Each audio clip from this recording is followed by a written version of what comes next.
তো hello friends, সবাই কেমন আছেন? তো আশা করি সবাই খুব ভালো আছেন। তো এখন সকাল 7টা। তো আমি এখন এসেছি, দেখতে পাচ্ছেন কত সুন্দর ভিউ। গ্রামটা দেখতে পাচ্ছেন কত সুন্দর লাগছে দেখতে। তো এই যে জায়গাটা দেখতে পাচ্ছেন, এখানে আছে হলুদের গাছ, মানে এটাকে বলা হয় আমাদের গ্রামের ভাষায় হলদির গাছ, দেখতে পাচ্ছেন। আর এটা হচ্ছে কলার বাগান। তো বন্ধুরা, আসলে আমার এত সকালে আসার একটাই কারণ যে এই যে এখানে নদী, বন্যা আসলে এগুলো পুরোটাই ডুবে যায়। তো আসলে যখন এই যে নদীর ওই পারে যারা গ্রামের মানুষজন থাকে, তো তারা আসলে কোথায় যায় বন্যা ঢুকলে, তো আসলে দেখাবো তারা কিভাবে থাকে।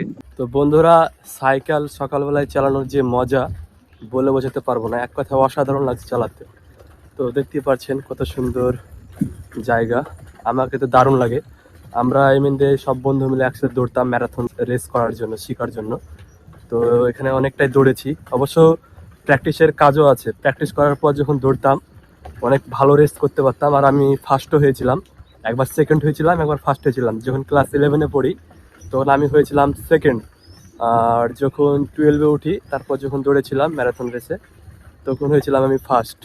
তো প্র্যাকটিস না করলে কোনো কিছুই পারফেক্ট করা যায় না, তো সবই প্র্যাকটিসেরই খেল। তো আমি যেহেতু প্রথম ভ্লগ করছি, এটাও একটা প্র্যাকটিস। তো প্র্যাকটিস না করলে পারবো না। তো বেসিক্যালি আমি এখন পৌঁছে গেছি, দেখতে পাচ্ছেন। এটা হচ্ছে রায়, এটাকে রায় বলে আসলে, আমি বলে যাচ্ছি। আর আমি তেমন কি ভয় করি না, আমার মামারা করে। আর এদিককার গ্রামের মানুষরা প্রায় সব ক্ষেত মেত করে আর কি, জমি চাষ করে। তো দেখতে পাচ্ছেন কত সুন্দর ভিউ। আর হচ্ছে এটা হচ্ছে মানে নদীতে জায়গাতে, মানে একটা বলা হয়, এটা কি বলা হয়, ঘাট বলা হয়। তো এটা হচ্ছে একটা ঘাট, ওই পাশে ছিল একটা ঘাট। আর জায়গায় জায়গায় ঘাট, মানে মাঠে যাওয়ার জন্য। আর কিছু কিছু বাড়িও আছে, তো যেটার জন্য আজকের ভিডিও। তো যাবো আপনাদেরকে নদী পার করে দেখাবো যে ওরা কোথায় থাকে, ওই জায়গাতে যেয়ে আপনাদেরকে উঠে দেখাবো কোথায় তারা থাকে। তো চলো যাওয়া যাক নদীর ওই পারে, যে আপনাদের সাথে কথা। এধারে হচ্ছে মেন, তো এই ধার দিয়ে লাইন আছে, কারেন্টের লাইন আছে, দেখতে পাচ্ছেন একটা একটা করে পোল লাগানো রয়েছে।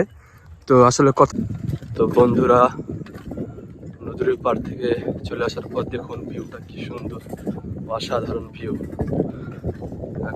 তো বন্ধুরা, আমি এখন চলে এসেছি ফ্ল্যাট সেন্টারের ছাদের উপরে।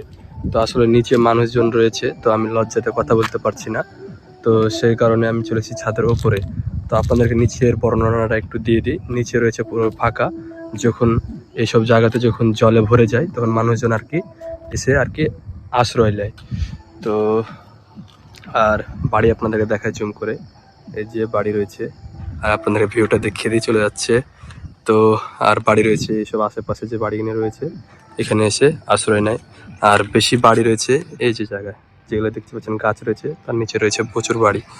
আর এইসব যাতে সব বাড়ি রয়েছে কিছু কিছু, ওইভাবেই আস্তে আস্তে অনেকগুলোই বাড়ি রয়েছে। আপনাদেরকে ওইভাবে দেখাতে পারা যাবে না, রয়েছে বাড়ি অনেক জায়গাতে এভাবে। দূরে দূরে যেমন একটা রয়েছে, এই তো এই জায়গাটাতে বাড়ি রয়েছে, এভাবে বাড়ি রয়েছে। আর চারপাশে মাঠ।